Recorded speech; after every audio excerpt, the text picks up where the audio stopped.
Dios Todopoderoso y Eterno, que en tu bondad, Señor, guías los pasos de tus hijos. Que en tu amor y en tu misericordia, Señor, guías cada camino. En esta mañana, Padre, de esperanza, en el cual enfrentamos, Señor, un nuevo comienzo. Levanto mis ojos hacia ti, Dios Todopoderoso, el autor de toda creación y fuente de toda bendición. Te pido, Señor, en el nombre de tu Hijo amado Jesús, concede, por favor, la gracia de iniciar esta exhortación con un corazón valiente y un espíritu dispuesto a recibir las maravillas que tú tienes preparadas para cada uno de nosotros. Que tu sabiduría, Señor, sea la luz en el camino.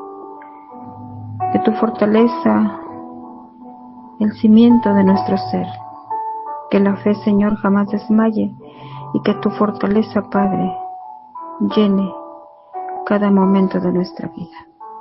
Permite, Señor, que esta palabra expuesta sea fijada, Señor, en cada corazón. Que sea para bendición, Señor, porque es tu palabra, Padre. Porque, Señor, lo que tú dejaste escrito para nuestra enseñanza. Ahora, Padre, suplico y permita, Señor, que tu Santo Espíritu guíe, Señor, estos momentos de reflexión para bendición de tu pueblo. Lo pido y lo suplico, Señor, en el bendito nombre de tu Hijo amado Jesús. Amén.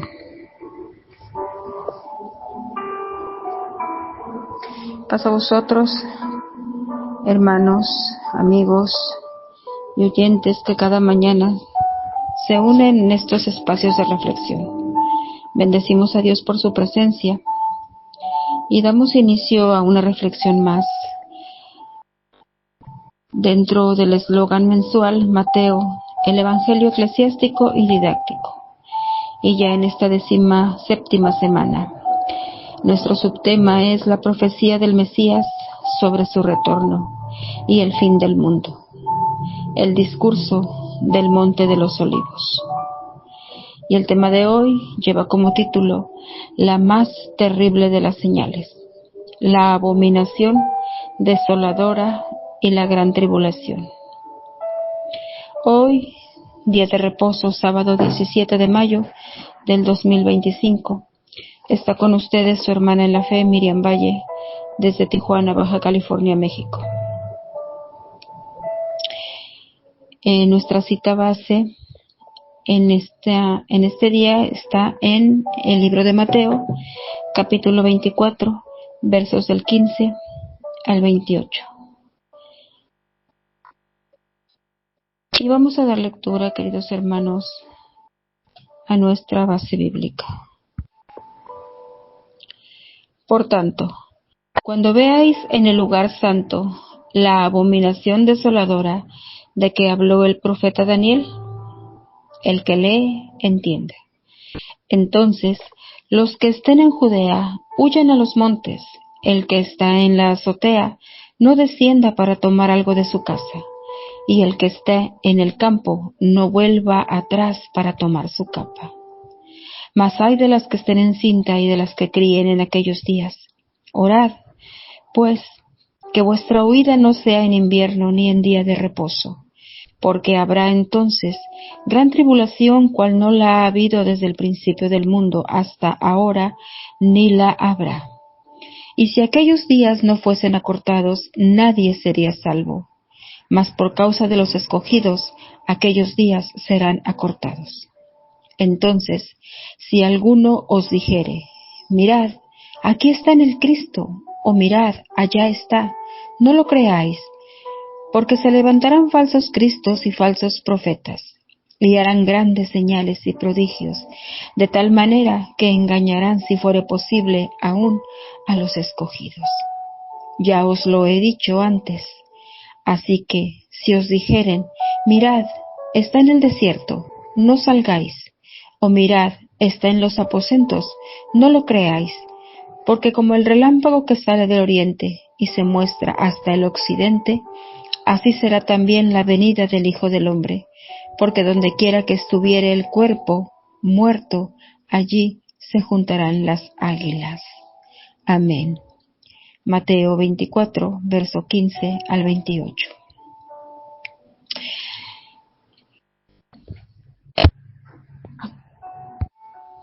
La más terrible de las señales, la abominación desoladora y la gran tribulación. Los discípulos habían hecho dos preguntas. Primero, ¿cuándo sería destruida Jerusalén? Y segundo, ¿cuáles serían las señales del retorno de Cristo y del fin del mundo?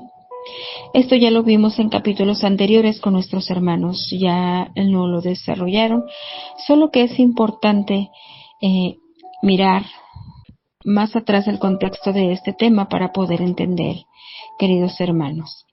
El pasaje tiene un doble significado, se refiere a ambas destrucciones, la de Jerusalén a manos de Tito en el año 70 después de Cristo y al postrer tiempo, cuando vuelva Cristo.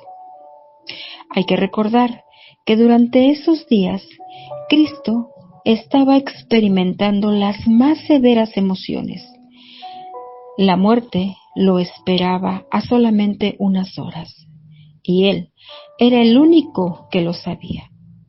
Acababa de realizar su entrada triunfal, también de purificar el templo, de soportar ataques salvajes de los religiosos, de hacer una gran acusación contra los religiosos y de llorar sobre Jerusalén.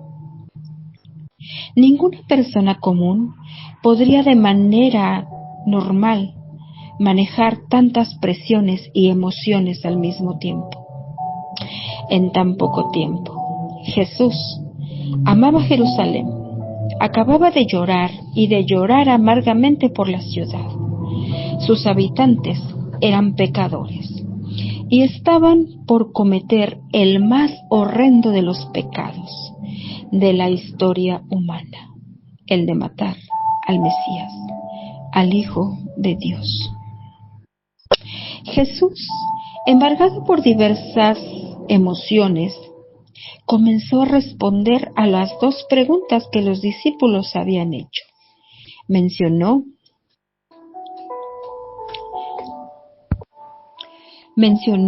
señales de la futura destrucción de Jerusalén y del fin del mundo. Cristo estaba respondiendo a dos preguntas referidas,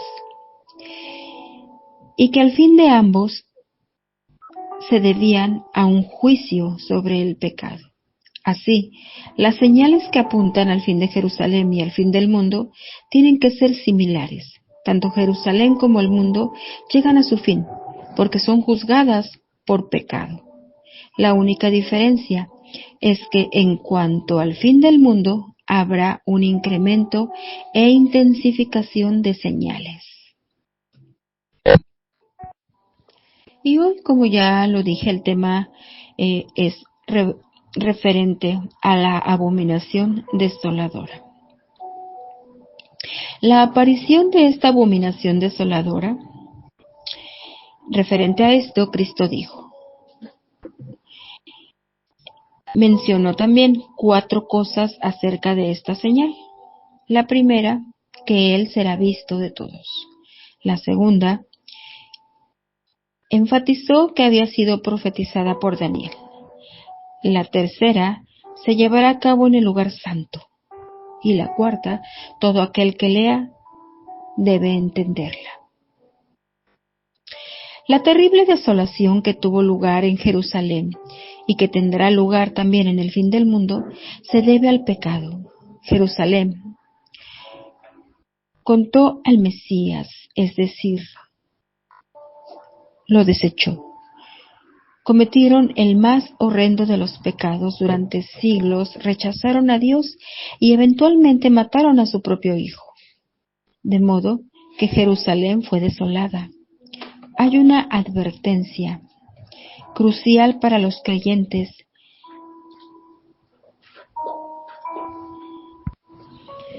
y es esta: el pecado causa desolación. Cristo predijo la terrible desolación de Jerusalén. Sus palabras fueron dichas alrededor del año 30 después de Cristo. La desolación ocurrió exactamente 40 años después, en el año 70 después de Cristo. Cristo predijo la abominación desoladora al fin del mundo también. Hay algo que es crucial e importante. Tenemos que interpretar la abominación desoladora no solo como histórica, pues Cristo también le dio un significado futuro. Si interpretamos la señal como únicamente futura, si Cristo le dio un significado histórico como futuro, porque si nada más lo hacemos de una forma, habremos perdido una parte significativa de la señal y no miraremos al pasado buscando ayuda para atender el futuro.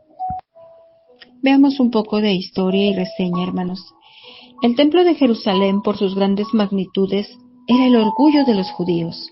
Sus enormes piedras y castillos causaban una gran impresión de durabilidad y llevaron a la admiración de los discípulos. La sentencia profética de Cristo cuando dijo, no quedará aquí piedra sobre piedra. Esto se cumplió en el año 70, cuando los ejércitos del Imperio Romano de Tito destruyeron la ciudad. Sin embargo, esa destrucción era la señal de algo más importante, señal de que prescribía su función, ya que dejó de ser el lugar de adoración de Dios, puesto que el nuevo templo es el propio cuerpo de Cristo. En lo sucesivo, las palabras de Jesús están en continuidad con las pronunciadas, un poco antes, cuando ya había anunciado los 3 motivos presentes en el discurso.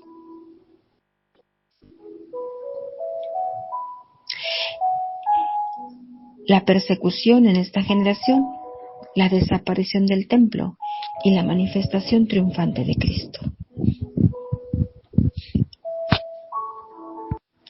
Del discurso de Jesús se deducen algunas claves para comprender lo que dice. A continuación, los judíos en tiempos de Cristo y los apóstoles son ellos y esperaban que el día del juicio de Dios se mostrara terrible para los impíos, pero sería un día de gloria para el pueblo elegido. La grandeza del templo no era sino la señal de esa futura gloria.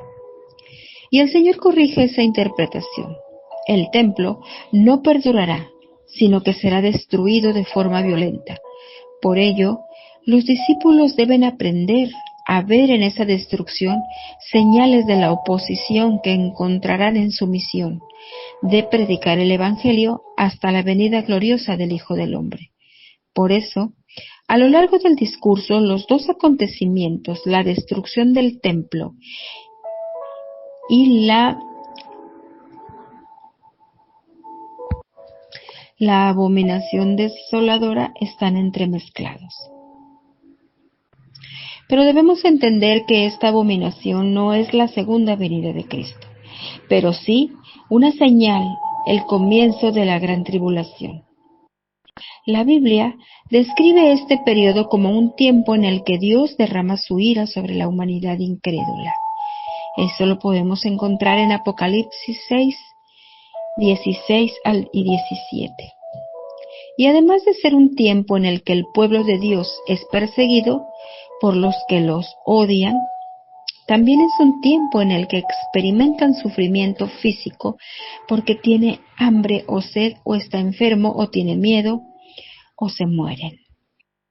Y para los cristianos que viven hoy en día, su regreso señalará nuestra salvación, el fin de este mundo actual y su sistema tal como lo conocemos. Para los no creyentes, sin embargo, su regreso señala su perdición, su juicio final ante Dios por toda la eternidad.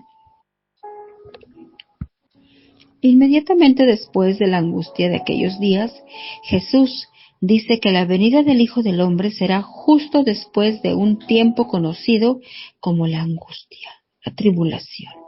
Este es un tiempo en el que habrá tantos problemas en la tierra que nadie querrá vivir allí. Tenemos que entender que la palabra de Dios no es secreta, es una revelación y debe ser escudriñada y entendida. Por eso dice que fue profetizada por Daniel. Dice aquí en el libro de Daniel, 70 semanas están determinadas sobre tu pueblo y sobre tu santa ciudad, para terminar la prevaricación y poner fin al pecado, y expiar la iniquidad para traer la justicia perdurable, y sellar la visión y la profecía, y ungir al Santo de los santos. Sabe pues, y entiende, que desde la salida de la orden para restaurar y edificar a Jerusalén hasta el Mesías príncipe habrá 7 semanas, y 62 semanas se volverá a edificar la plaza y el muro en tiempos angustiosos. Después de las 62 semanas se quitará la vida al Mesías, mas no por sí, y el pueblo de un príncipe que ha de venir destruirá la ciudad y el santuario, y su fin será con inundación, y hasta el fin de la guerra durará la devastación. Y por otra semana confirmará el pacto con muchos. A la mitad de la semana se hará cesar el sacrificio y la ofrenda. Después, con la muchedumbre de las abominaciones, vendrá el desolador, hasta que venga la consumación, y lo que está determinado se derrame sobre el desolador. Y se levantarán de su parte tropas que profanarán el santuario y la fortaleza, y quitarán el continuo sacrificio y pondrán la abominación desoladora. Y desde el tiempo que se ha quitado el continuo sacrificio hasta la abominación desoladora, habrá 1290 días. Amén. Esto nos dice en la profecía de Daniel 12:11. Y es necesario, queridos hermanos, discutir varios temas acerca de la abominación desoladora mencionada por Cristo al citar a Daniel. Primera pregunta: ¿cuándo fue cumplida la profecía de Daniel? Hubo un cumplimiento pasado, es decir, hubo un cumplimiento antes del tiempo de Cristo, alrededor del año 170. Esto está claro. Antíoco Epífanes, el rey de Siria, conquistó Jerusalén e intentó imponer la cultura griega sobre los judíos. Quería que los judíos se convirtieran en griegos plenos, tanto en costumbres como en religión. Sabía que para lograrlo tenía que destruir la religión judía por completo. Por eso hizo 3 de las cosas más horribles que se podían hacer conforme al pensamiento del pueblo de Dios.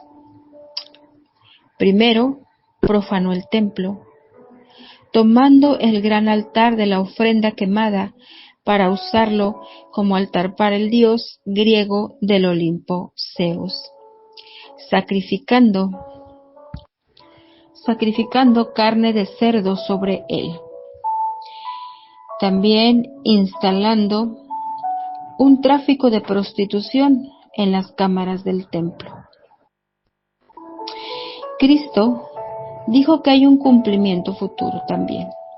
Cuando veáis en el lugar santo la abominación desoladora de que habló el profeta Daniel. Al considerar lo que Cristo está diciendo, lo mejor es que Él hable por sí mismo, sin agregar ni quitar nada de sus palabras. Por eso cita la profecía de Daniel. En esto, Cristo está diciendo lo siguiente: Lo mismo que ocurrió bajo Antíoco Epífanes volverá a ocurrir en el lugar santo. En efecto, Cristo estaba diciendo que el templo sería destruido de tal manera que no quedase piedra sobre piedra. Tal como se discutió en notas anteriores, amados hermanos, Cristo no solamente estaba respondiendo a la pregunta de los discípulos en cuanto a la fecha de la destrucción de Jerusalén. También estaba respondiendo a su pregunta referida al retorno de Cristo y al fin del mundo. La profecía de Daniel y la elaboración que el Señor hizo de ella tienen que tener un doble cumplimiento. Las señales que apuntaban a alguien que había pecado tan terriblemente, Jerusalén, son muy similares a las señales que apuntan a otro culpable de pecado, el mundo en el postrer tiempo. El pecado de Jerusalén fue el más horrendo que pudo haberse cometido, pues dieron muerte al propio Hijo de Dios. Y el pecado del mundo al final del tiempo será igualmente terrible al seguir a la abominación desoladora. Por eso, el mundo experimentará un incremento y una intensificación de las señales en el postrer tiempo. También un segundo tema que requiere discusión en cuanto a la abominación desoladora es la división del tiempo que aparentemente ofrecen Cristo y Daniel. Cristo dice que la abominación desoladora inaugura la peor tribulación que el mundo haya conocido. Mateo 24, 15, 21. En sus propias palabras, las señales que ocurren hasta la abominación desoladora son llamadas principio de dolores. Mateo 24, 8. Y las pruebas que tienen lugar después de la abominación desoladora son llamadas gran tribulación. Son tribulaciones tan grandes que no tienen precedente en la historia. Daniel también ofrece una división del tiempo, tal como Cristo. Y el príncipe, por otra semana, confirmará el pacto con muchos a la mitad de la semana se hará, y lo que está determinado se derrame sobre el desolador. Daniel 9:27. A la mitad de la semana. Semana 70 de Daniel. Apuntan decididamente a un periodo de tiempo, una semana, que es dividida en dos partes también. Daniel estaba hablando de la semana 70, el fin de esta profecía. Dos hechos nos dicen que Daniel también estaba hablando del tiempo del fin, como lo hizo Cristo. 1. Cristo estaba hablando del fin de Jerusalén y del fin del mundo. 2. Cristo dijo que se estaba refiriendo a la profecía de Daniel. Daniel dijo que el comienzo de la segunda mitad de su semana 70 es la abominación desoladora. La palabra de Cristo merecen cuidadosa atención. Por tanto, cuando veáis en el lugar santo la abominación desoladora de que habló el profeta Daniel, Mateo 24:15, aquí Cristo estaba por explicar más detalladamente lo que había profetizado Daniel.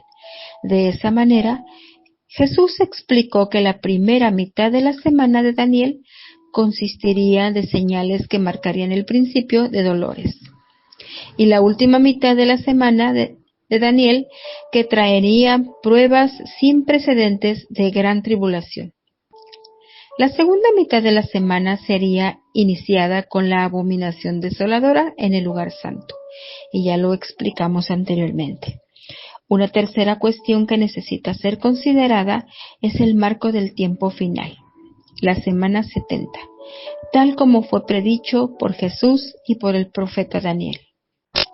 La Escritura se refiere a la duración de este periodo y en base a los días y meses mencionados en Apocalipsis, si el tiempo de Daniel equivale un año, entonces sus palabras tiempo es un año Tiempos, 2 años, y medio tiempo, medio año, equivalen a 3 años y medio.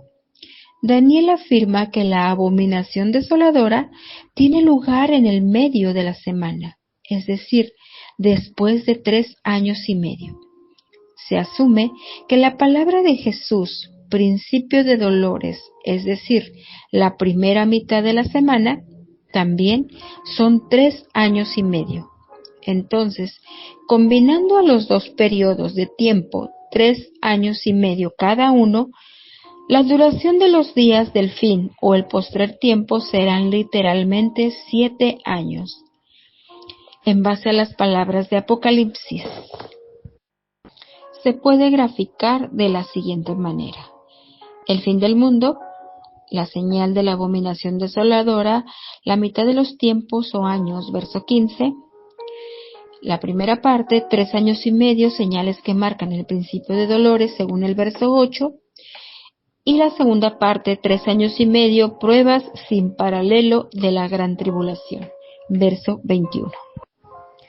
Sin embargo, también podemos notar que muchos eruditos de la Biblia afirman que la palabra tiempos en Daniel y días y meses de Apocalipsis, y de hecho en toda la Escritura, con frecuencia se usan para indicar bloques de tiempo, es decir, periodos más prolongados o periodos indefinidos de tiempo. En el Antiguo Testamento, la palabra abominación es relacionada con la idolatría o el sacrilegio de desolación. Significa lo mismo que lo que causa desolación. En este caso, es la abominación la que causa desolación. Es decir, la abominación actúa sobre el lugar santo y causa personalmente la desolación. Esto, por supuesto, señala que una persona cumple la profecía en el futuro. Marcos 13:14 dice: en realidad él usa el participio masculino para indicar vigorosamente que la abominación desoladora es una persona. En Daniel 9:27 menciona a un príncipe que causa la desolación. La segunda de Tesalonicenses y Apocalipsis identifican al anticristo que se va a levantar en los postreros días, causando daño sin precedentes al mundo y al pueblo de Dios. Y dice así la palabra del Señor en segunda de Tesalonicenses 2, 3 al 5. Nadie os engañe de ninguna manera, porque no vendrá sin que antes venga la apostasía y se manifieste el hombre de pecado, el hijo de perdición, el cual se opone y se levanta contra todo lo que se llama Dios o es objeto de culto, tanto que se sienta en el templo de Dios como Dios, haciéndose pasar por Dios. ¿No os acordáis que cuando yo estaba todavía con vosotros os decía esto?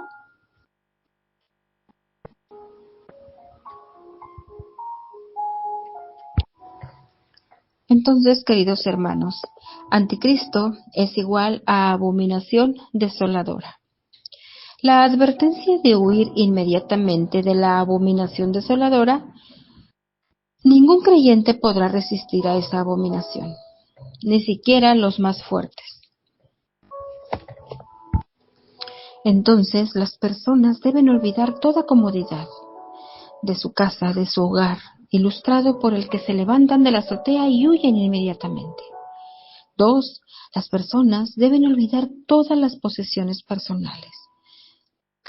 Dice que no debe volver del trabajo para recoger sus ropas o sus posesiones. 3. Las personas deben lamentarse de aquellos que no pueden huir rápidamente. Estos son ilustrados por mujeres embarazadas y responsables de niños pequeños. Y 4. Las personas deben orar por buenas condiciones en la huida, ilustrado mediante la mención del invierno y el día de reposo. Este establecía ciertas obligaciones religiosas que impedían la huida, o sea, viajar. Para los religiosos fieles era algo que no les era permitido. Y el invierno en esos lugares es muy crudo, es mucho, mucho frío.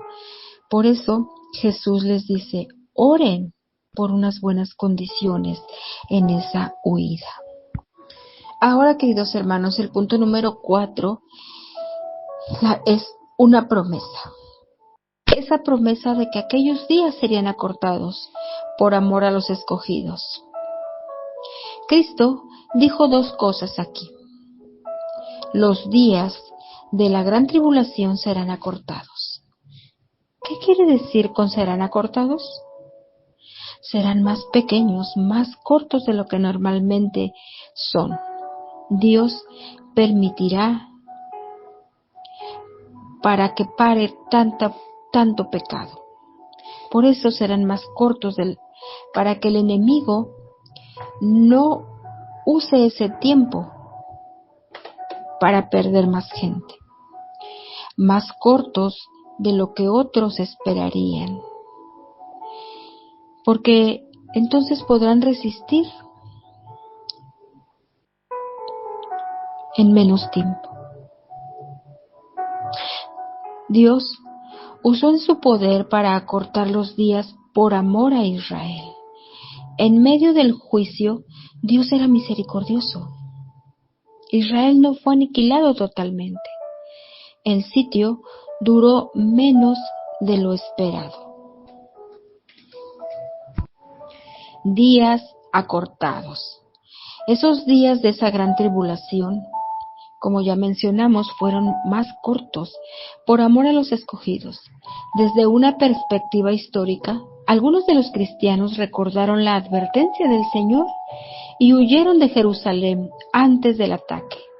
Alrededor del año 66 después de Cristo, huyeron a una ciudad menor llamada Pecha, en el distrito de Decápolis. Estos creyentes oraron fervientemente por sus hermanos y por su amada ciudad. Y Dios escuchó sus intercesiones y acortó los días de las terribles pruebas y los acortó por amor y por las oraciones de estos escogidos insistentes que pedían por sus hermanos. En las Escrituras, hermanos, se ilustra claramente la misericordia de Dios por los perdidos, incluyendo civilizaciones y ciudades, y su disposición de salvarlos en respuesta a la oración intercesora de los creyentes. Es por eso que es tan importante orar los unos por los otros, hermanos. En la Biblia vemos la oración de Abraham por Sodoma y Gomorra. Esto es un ejemplo. Él decía, si encontrara solamente 10 justos, las ciudades habrían sido salvas, a pesar de su terrible pecado, le dijo el Señor. También vemos la oración de Lot por Zoar. Y Santiago 5:16 nos menciona, confesaos vuestras ofensas unos a otros y orad unos por otros, para que seáis sanados. La oración eficaz del justo puede mucho. Y esta promesa, amados hermanos, es fiel hasta nuestros días. Por eso, Dios honrará las oraciones de sus seguidores, aún al punto de triunfar sobre desastres naturales. ¿Cuánto cambio podría operarse tanto en el mal del mundo natural y humano si el pueblo de Dios realmente creyese en esta promesa en las oraciones intercesoras y se convirtieran en verdaderos intercesores en favor de este mundo corrupto? No nada más preocuparnos por nuestras necesidades, no nada más preocuparnos por nuestros problemas, sino mirar alrededor nuestro, hermanos, y mirar la necesidad de las personas en la situación que están viviendo. Debemos orar los unos por los otros para que el Señor escuche nuestras plegarias y pueda haber un cambio en los corazones que están siendo oprimidos por el pecado. Muchos de nosotros somos solo protestones en vez de ser intercesores. Demasiados de nosotros nos quejamos de la aflicción en la cual pasamos, de los problemas, de las enfermedades, de nuestra propia aflicción, como ya les comentaba. Y nos quejamos y preguntamos, ¿cómo es posible que Dios haya permitido semejante sufrimiento? Porque esto es algo que trasciende nuestro entendimiento. No lo entendemos, no lo comprendemos, pero hay necesidad de estas cosas. Tenemos que comprender que Dios no causa el mal ni el sufrimiento. Dios no aflige, Él libera. También tenemos que comprender que nunca sufrimos tanto como merecemos, porque somos pecadores y hemos contaminado tanto la tierra con el mal. Pero el Señor, en su misericordia, nos perdona con la gracia salvadora de su Hijo. Debemos comprender que Dios es misericordioso. Lo que hace falta no son las quejas de nosotros, sino la oración. Esa oración intercesora de los unos por los otros. Es preciso que oremos dando gracias también a Dios, porque el mal no ha sido peor. Luego, en una oración incesante, tenemos que pedirle que nos perdone y que acorte el mal que nos aqueja. Punto número 5 de nuestro tema: falsos mesías en los postreros tiempos. La desesperada búsqueda de un libertador en el tiempo de la angustia, de un mesías terrenal, de alguien que los libere, de alguien que los salve. Y Cristo dice 3 cosas aquí. 1. Se levantarán falsos mesías y profetas.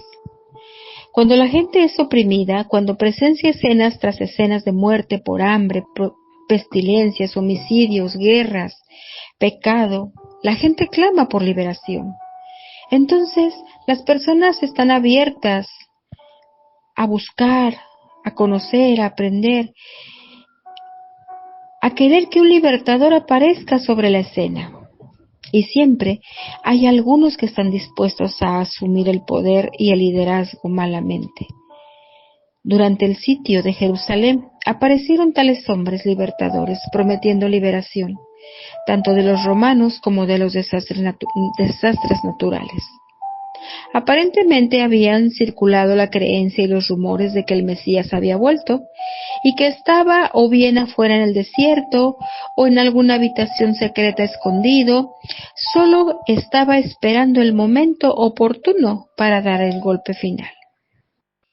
La escena de Jerusalén era un tanto semejante a la que se vivió en tiempos de Jeremías. Y yo dije: Ah, Señor Jehová, he aquí que los profetas dicen: no veréis espada ni habrá hambre entre vosotros, sino que en este lugar os daré paz verdadera. Me dijo: entonces Jehová, falsamente profetizan los profetas en mi nombre. No los envié, ni les mandé, ni les hablé visión mentirosa. Adivinación, vanidad y engaño de su corazón os profetizan. Jeremías 14, 13 al 14. El mismo tipo de escena se repetía en los días del fin. Y se repetirá también al fin del mundo. El anticristo, el falso libertador de la tierra, se levantará para engañar a toda la tierra. Los falsos libertadores mostrarán grandes señales y prodigios, dice la palabra de Dios, Los libertadores locales y nacionales siempre afirman ser destinados por Dios y apuntan a señales y prodigios. Siempre ha sido así y siempre será. A lo largo de todos los tiempos, el tiempo del fin presenciará un aumento e intensificación de señales y prodigios que se apreciará por todo el mundo. Segunda de Tesalonicenses, capítulo 2, del 8 al 10, también nos habla de esto. Y este pasaje dice: y entonces se manifestará aquel inicuo, a quien el Señor matará con el espíritu de su boca y destruirá con el resplandor de su venida. Inicuo, cuyo advenimiento es por obra de Satanás, con gran poder y señales y prodigios mentirosos y con todo engaño. También Apocalipsis 13 y 14 nos menciona: y también hace grandes señales, de tal manera que aún hace descender fuego del cielo a la tierra delante de los hombres, y enseña a los moradores de la tierra con las señales, y engaña, a los moradores de la tierra con las señales que se le han permitido hacer, en presencia de la bestia, mandando a los moradores de la tierra que la hagan imagen a la bestia que tiene la herida de espada y vivió. También en segunda de Tesalonicenses nos sigue diciendo: así que, hermanos, estad firmes y retened la doctrina que habéis aprendido, sea por palabra o por carta nuestra, y el mismo Jesucristo, Señor nuestro, y Dios nuestro Padre, el cual nos amó y nos dio consolación eterna y buena esperanza, por gracia, conforte vuestros corazones y os confirme en toda buena palabra y obra. Entonces, queridos hermanos, estemos atentos a todas estas señales, a todo lo que la palabra y la profecía nos dice. Y el sexto punto de nuestro tema de hoy es el retorno de Jesucristo. Y esto nada más lo veremos de manera rápida, porque ya nuestros hermanos tienen este otro tema en otras nuestra cita base, de Mateo 24, 25 al 28 termina con esto. Dice: Jesucristo retorno. La liberación y la venida del Mesías. Cristo dijo 4 cosas acerca de su retorno. Y vemos que decía que pensaban que había vuelto y que estaba en el desierto o que estaba escondido. Y sabemos que no vendrá del desierto. Es decir, desde algún sitio desconocido y remoto. Cuando la gente proclame que el gran libertador ha aparecido en determinado lugar, dice el mensaje: no vayan, no salgas. Tampoco vendrá de alguna habitación secreta. Es decir, no está en secreto, no está invisible, no está escondido ni en silencio. Cuando tal mensaje o rumor escuchemos, no crean, dice. Sin embargo, vendrá como un relámpago. Así como el relámpago sale, Él vendrá en esa semejanza. Será repentina y sorpresiva, como lo es un relámpago que de repente sale, se asoma, brilla y se va. Su venida será visible a todos, desde el oriente al occidente, como un relámpago. Todo ojo le verá.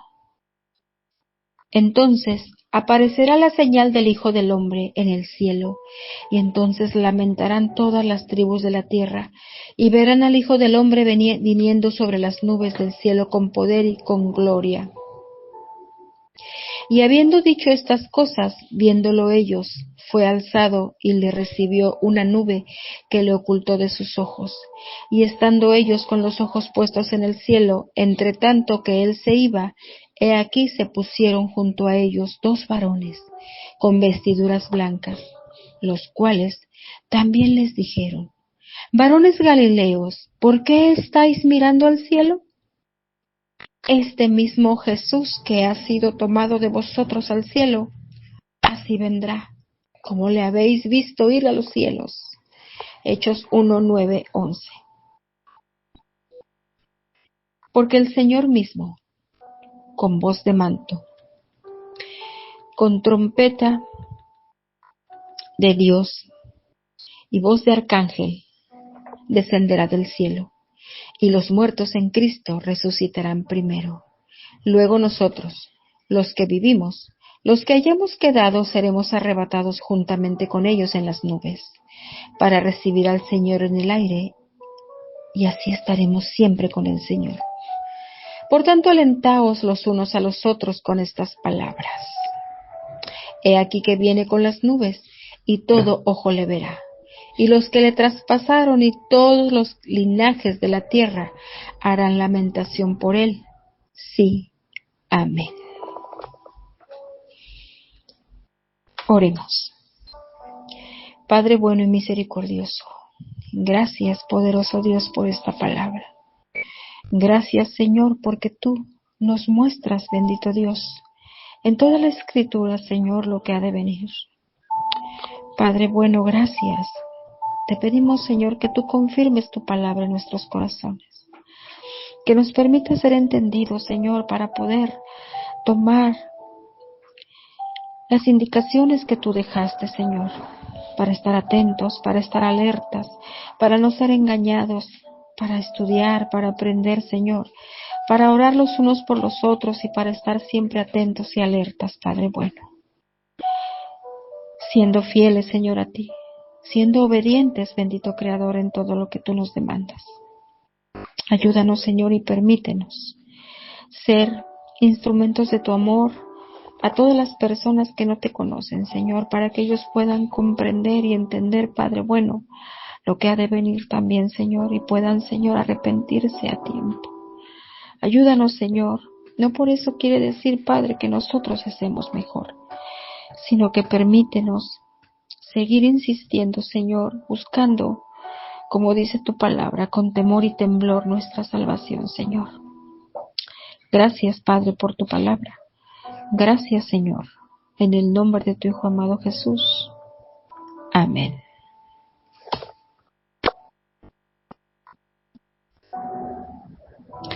Amén, queridos hermanos. Dios les bendiga. Paz a vosotros.